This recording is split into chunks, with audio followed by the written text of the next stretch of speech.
Bueno, prometimos entrevista telefónica, la primera de esta noche, con el doctor Albino Joe Stefanolo, llamado el abogado del rock.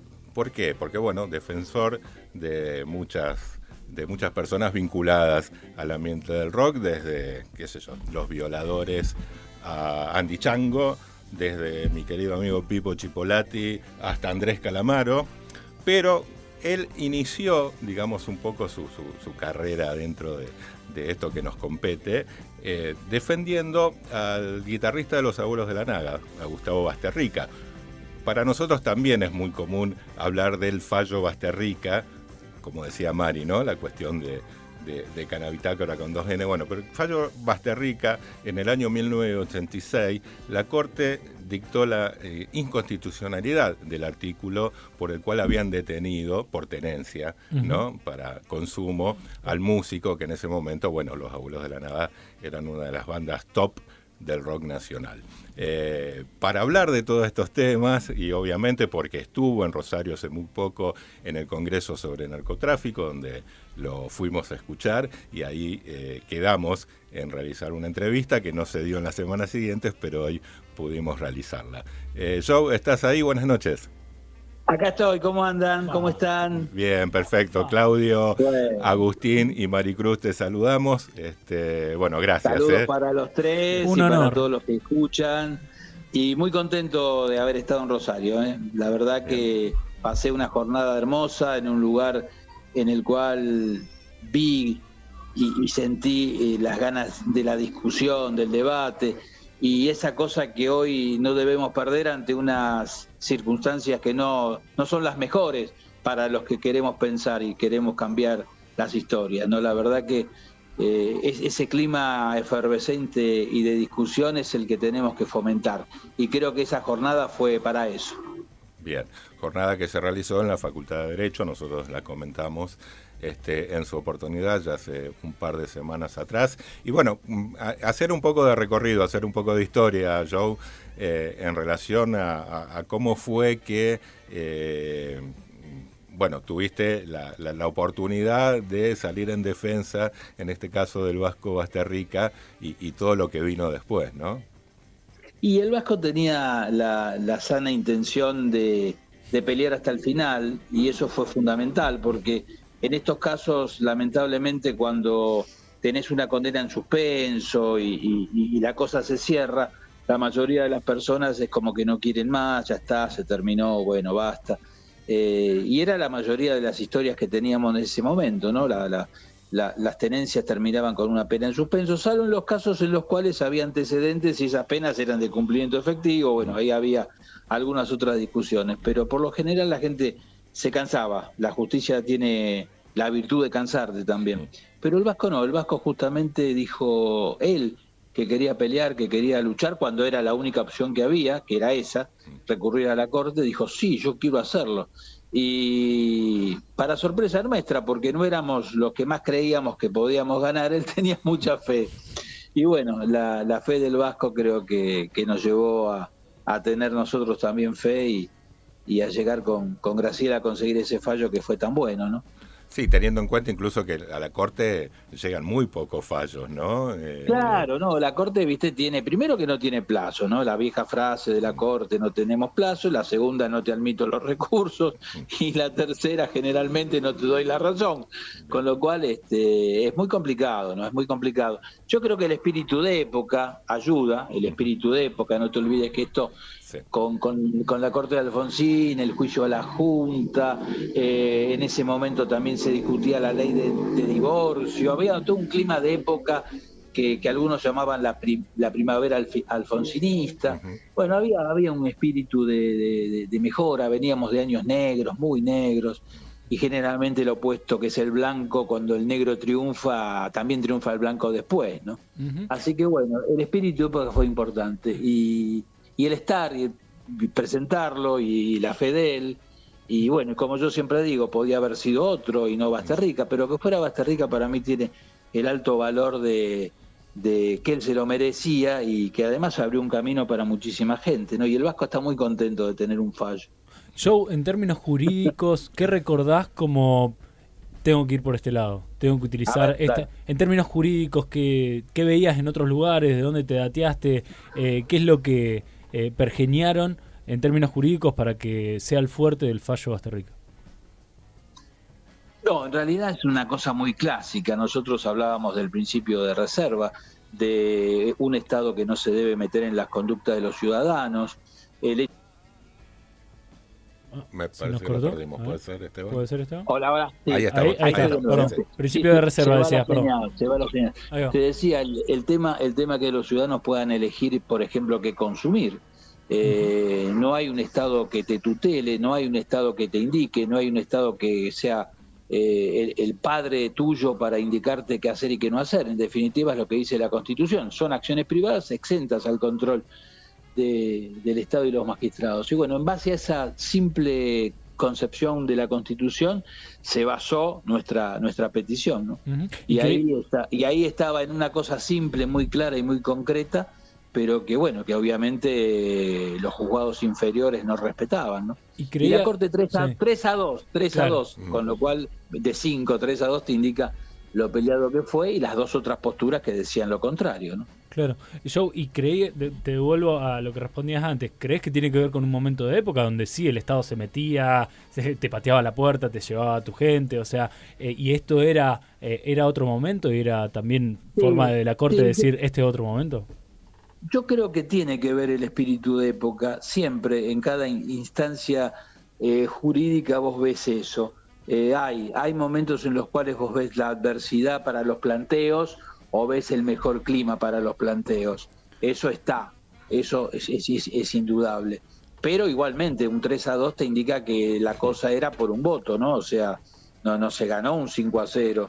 Era muy peleado y podía haberse dado al revés. Igualmente hubiese tenido un valor si era minoritario, pero el hecho de que sea un fallo que por mayoría da ese respeto a la Constitución, sí, marcó, yo creo que ayudó a marcar aún más esta época, ¿no?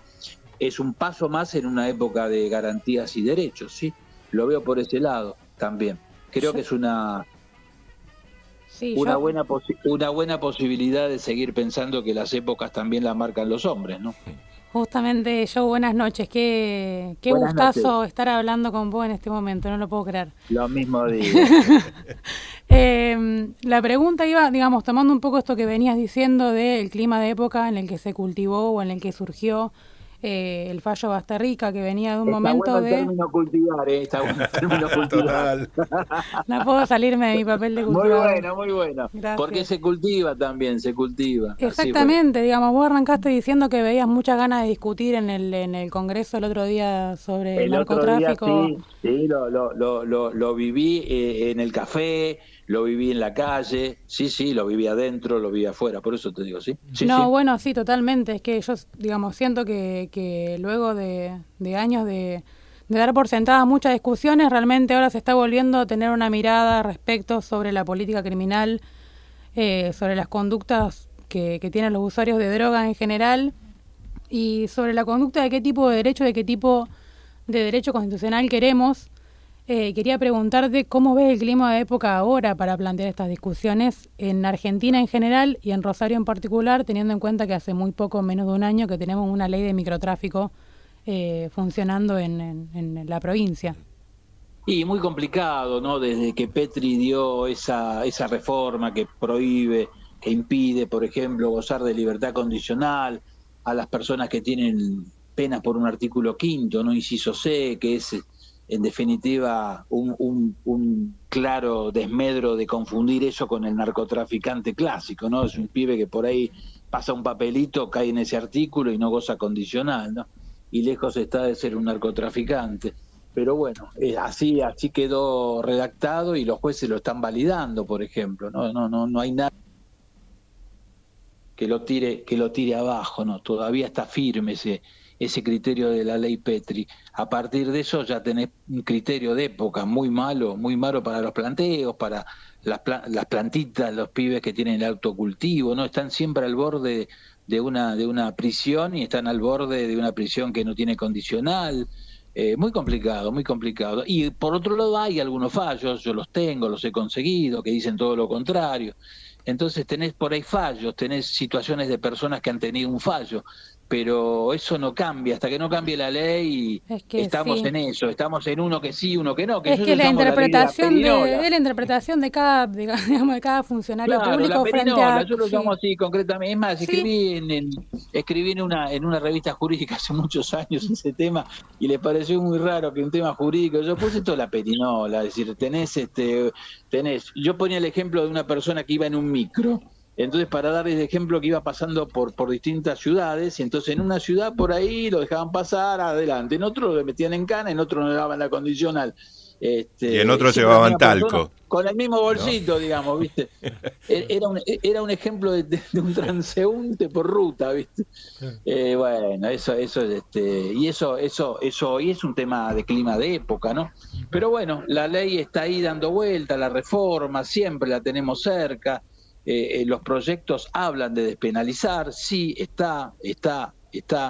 Eso Boninsky lo tiene en el viejo código que ahora se está reflotando. Hay una despenalización que estaría en código, si el código llega a ser tratado, pero no estaría el autocultivo en ese código, por ejemplo, con lo cual, viste, estaríamos hablando nuevamente de una posición que no es clara, porque hoy yo en las reuniones que tengo planteo esto, que atrasan, porque hablar del chico con un porrito hoy es el pasado. Hoy tenés que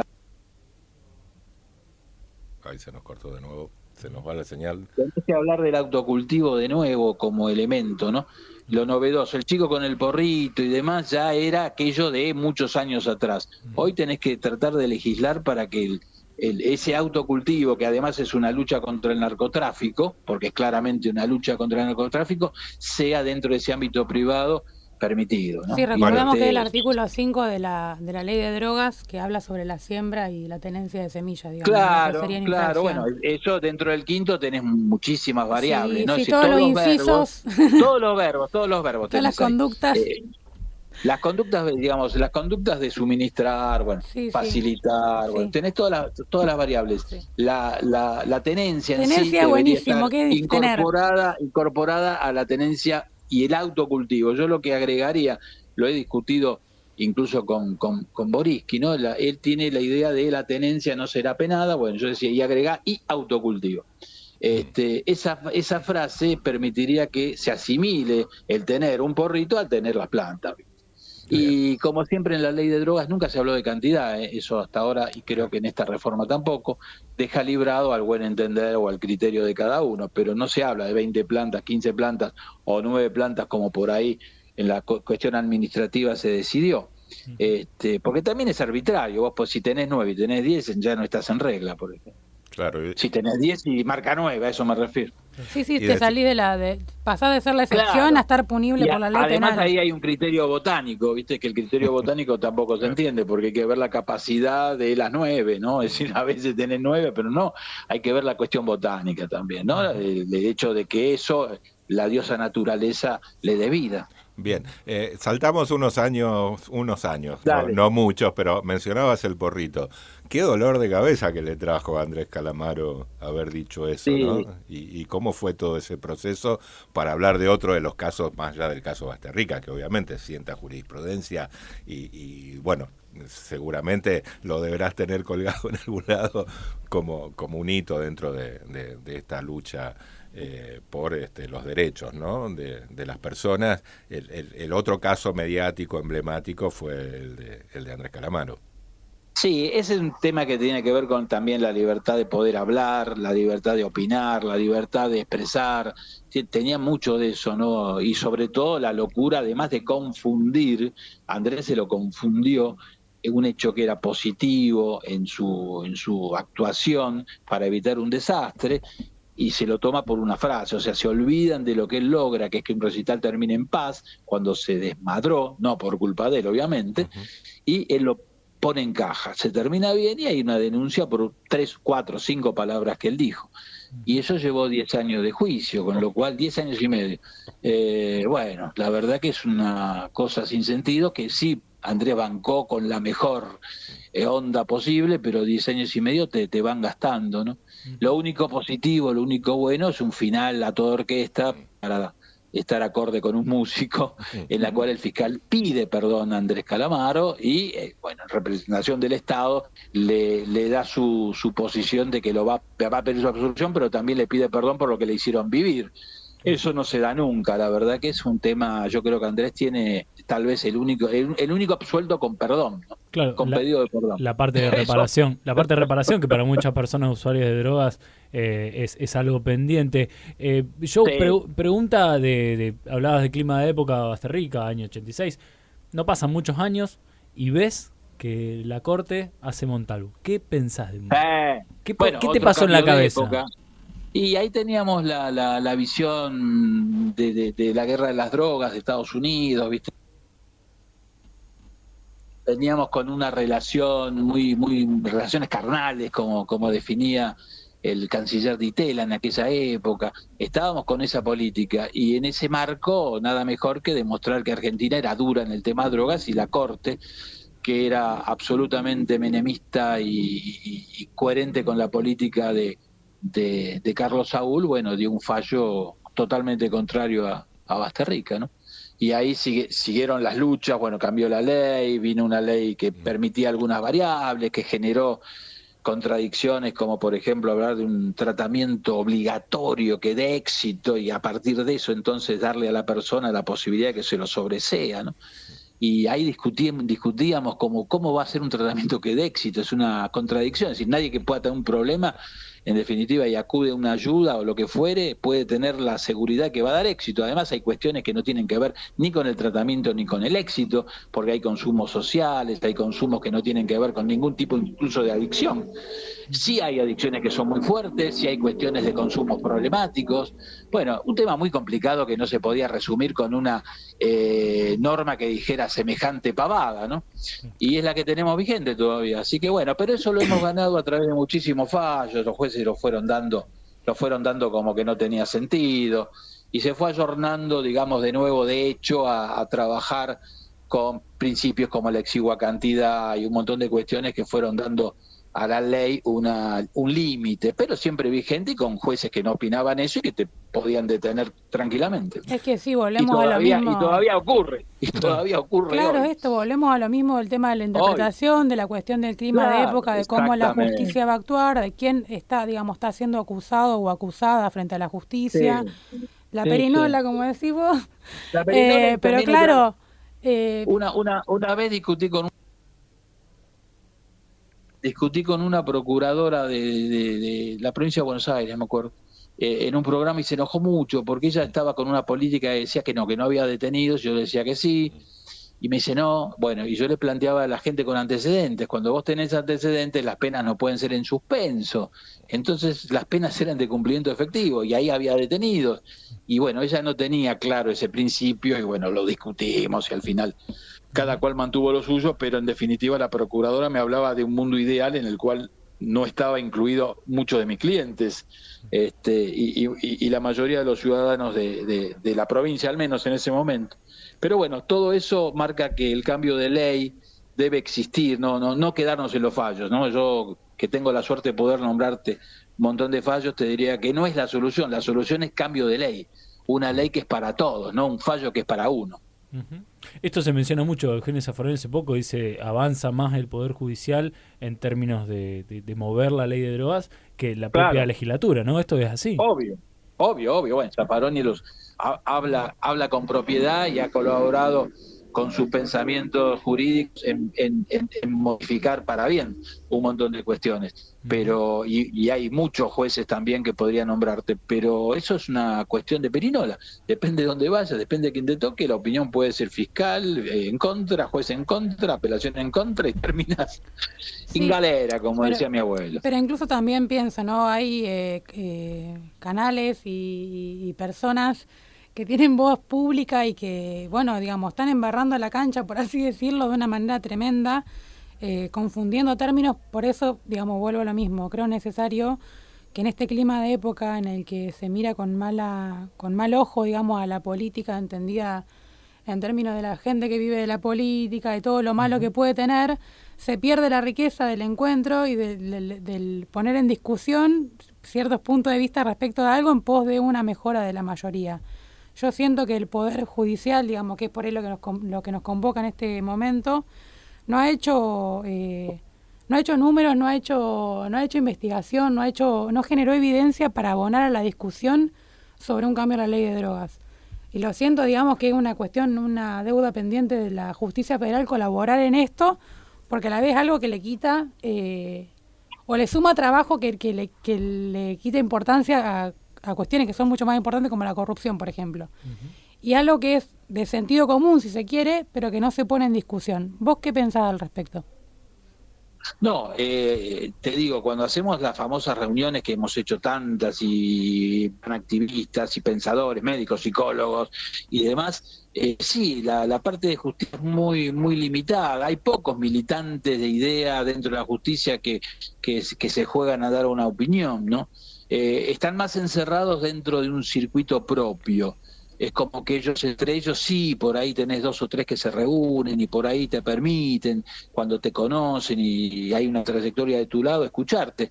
Por suerte eso yo lo logro, pero no es, si se convoca en el Congreso muchas jornadas, es más difícil conseguir por ahí un juez que conseguir todos los otros actores de la vida social, ¿viste? Eso es cierto. Tal vez por eso de no prejuzgar con la opinión, ¿viste? Que los viejos jueces piensan eso, ¿no? Pero tampoco es así, porque hablar en teoría, además, no es hablar de un caso. Sobre todo la Constitución es muy clara, ¿no? Debemos tener una ley que respete la Constitución. La ley de drogas no respeta la Constitución, eso está claro, y estamos en el 2024 y no la han cambiado. Joe, en toda tu carrera, ¿pensaste en algún momento, como va a ser la transición muchos abogados que ejercen y después empiezan en la función pública, ¿pensaste en formar parte del Poder Judicial desde el otro lado? No, siempre quise ser un defensor libre, tener, la posibilidad de estar luchando con mi equipo, pero libre, no tener una función que me obligue, por ejemplo, si soy juez, a condenar a alguien aunque no tenga ganas, pero si lo tengo que hacer tendría que hacerlo, porque si no sería un mal juez. Entonces eso no quería tener el quería opinar y quería estar libre para poder hacerlo, y creo que la defensoría privada y de tus ideas y eso era lo que queríamos, ¿no? No, nunca lo pensé, no. Bien, estamos hablando con el doctor Albino Joe Stefanolo. Recomiendo el documental Llamen a Joe, después te vamos a preguntar sobre eso, hermosísimo documental. Pero bueno, hablando de fallos, de cuestiones jurídicas y de climas de época, después del fallo Basterrica, tuvimos otro fallo, ¿no? Que un poco profundizó, si se quiere, no soy especialista, pero estamos hablando del fallo Arriola, donde una defensora, Matilde Bruera, que estuvo con vos en el panel del Congreso sobre el narcotráfico, bueno, también digamos, habilitó, motivó el tratamiento nuevamente para no condenar por tenencia. ¿Pensás también que fue un clima de época o pensás que, bueno, también cayó ahí el fallo? Ahí tenés también. No, ahí también tenés un poco lo que hablamos. En ese momento había ya algunos planteos. Nosotros habíamos tenido uno que lamentablemente llegó a la prescripción en la Corte y no lo trataron. Y había ya varias cuestiones que estaban dando vuelta. Y habíamos tenido, bueno, con Chipolati, por ejemplo, la suerte de que la Cámara Federal lo dijera, en Comodoro Pi. Había un clima muy de época y llega Arriola, yo creo que justo, ¿no? Y con la excelente vocación y lucha de quienes ejercen la defensoría, que me parece que es otra de las ramas que es muy importante para que un Estado sea justo, que cuente con un equipo de defensores importantes y que luchen. Y yo creo que en eso, desde aquí, desde Buenos Aires, la doctora Martínez con la Defensoría es un ejemplo de que sí se da. En Rosario también lo hemos vivido y esto es un ejemplo. Y en otros lugares también los hay, ¿viste? Los defensores oficiales son fundamentales para esta cosa de la balanza de la justicia, ¿no? Que todo el poder no tenga a los fiscales y que el pobre defensor, ¿viste?, no tenga más que decir sí señor. Es bueno esto, ¿no? De la lucha y la revolución de la Defensoría. Y eso sí, yo siempre tengo la suerte de trabajar mucho con defensores oficiales codo a codo, y bueno, el año pasado estuvimos en la Expo Cannabis, en una de las jornadas, con la Defensoría Oficial, que era de Capital, Federal y de provincia, y me invitaron a mí como abogado particular a colaborar en las discusiones, y tuvimos un equipo realmente hermoso, ¿no?, de discusión, en la cual todos pensábamos que cada una de las luchas, en definitiva, era poca y queríamos más, ¿viste? Un espíritu bárbaro, ¿no? Muy lindo. Eso fue un gran gusto en la Expo, que el año pasado terminó con un homenaje hacia mí, que eso fue el final de la Expo Cannabis del año pasado, que también me dejó muy contento, ¿no? Pero esa jornada que fue previa el primer día de la Defensoría lo valoré muchísimo, muchísimo, fue muy bueno. Y a eso digo, Joe, ¿dónde crees que estás vos en este momento de tu carrera, más allá del homenaje? No, yo estoy como siempre para seguir peleando lo que puedo. Yo lo único que siempre digo es que es cierto, uno se va cansando, y se va cansando físicamente, los años no vienen solos, y es bueno que haya posta, ¿no? Que haya gente que pueda estar cerca como para seguir las batallas, ¿no? Para dar un poco más de impulso.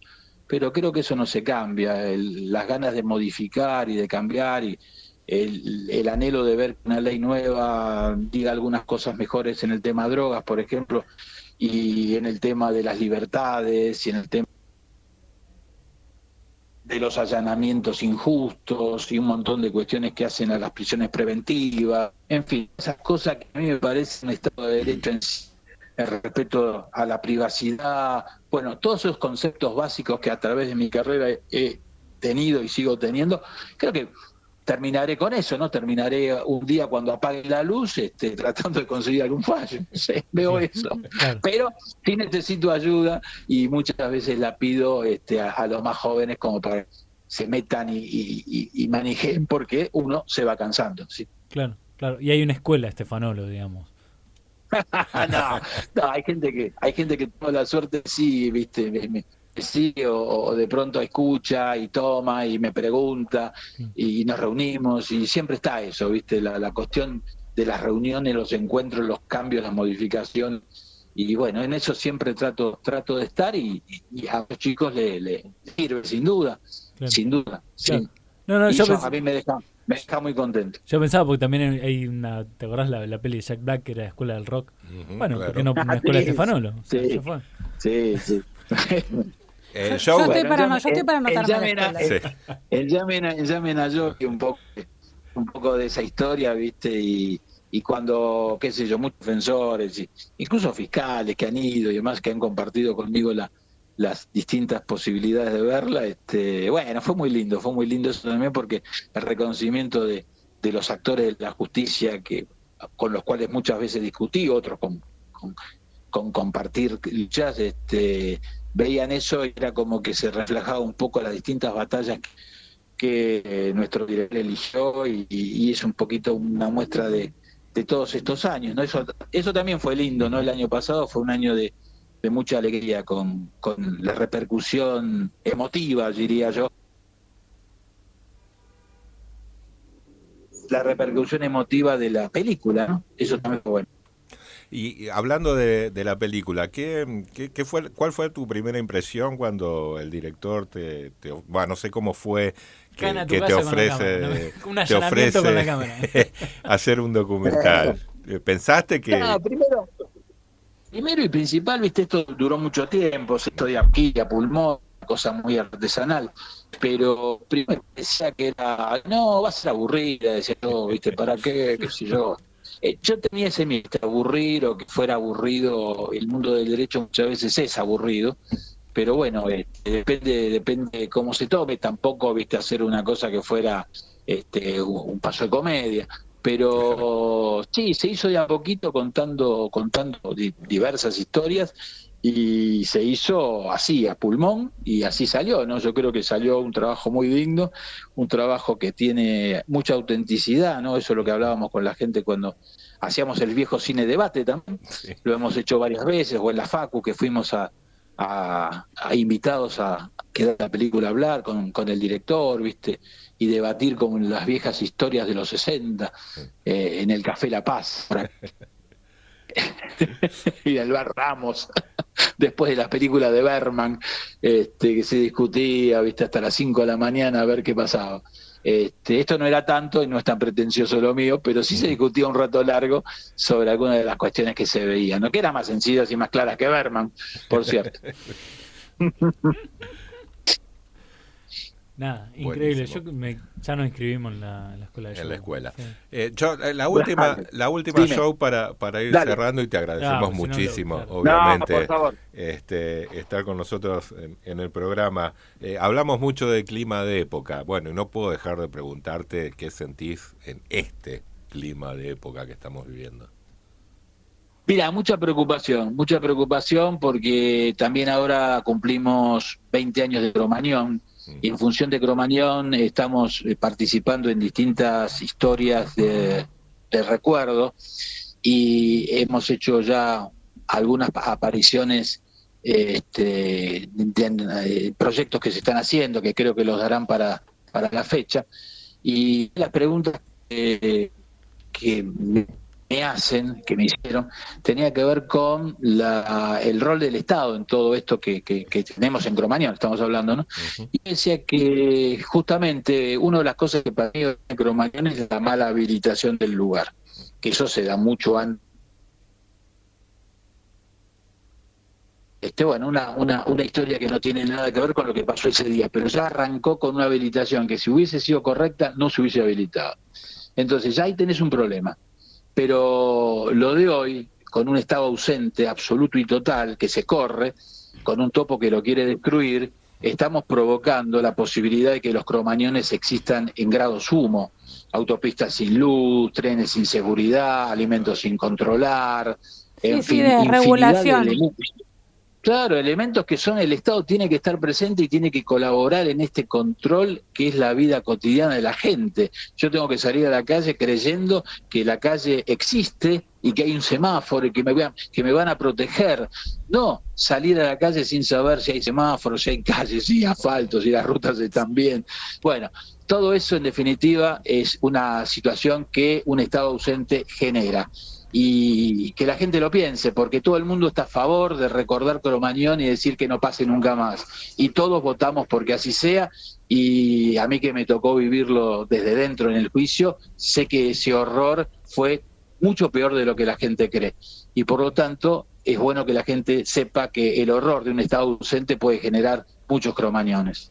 No, bueno, qué importante la verdad lo que está diciendo. No, porque... sobre todo porque después Cava empezó a regular y justamente con leyes y con normativas estrictas, digamos, sí. Lo que era la vida de la noche. Digo, hasta el día claro. de hoy, no sé, tenemos dispositivos de atención en fiestas electrónicas que nacen por lo que fue de Cromañón. Sin eso no existía. Sí, eso también lo hablaba como un cambio positivo, pero este espíritu de época de hoy corre los controles, entonces corre las ayudas, corre las cuestiones de prevención. Pero entonces atención con eso. Que corre los controles con eso porque... ¿Cómo? No, perdón, atención con eso, con que... Claro, es un tema, ¿viste? Y yo creo que la gente a veces no lo relaciona, por ahí tiene dos hechos. No quiero que ocurra Cromañón, pero el Estado tiene que estar menos presente. Sí. Y eso... lamentablemente no funciona así. El Estado menos presente origina Cromañón. Así que ojalá cambie la época. Mi pensamiento hacia el futuro, con optimismo, es pensar que este clima de época del Estado ausente no durará por mucho tiempo.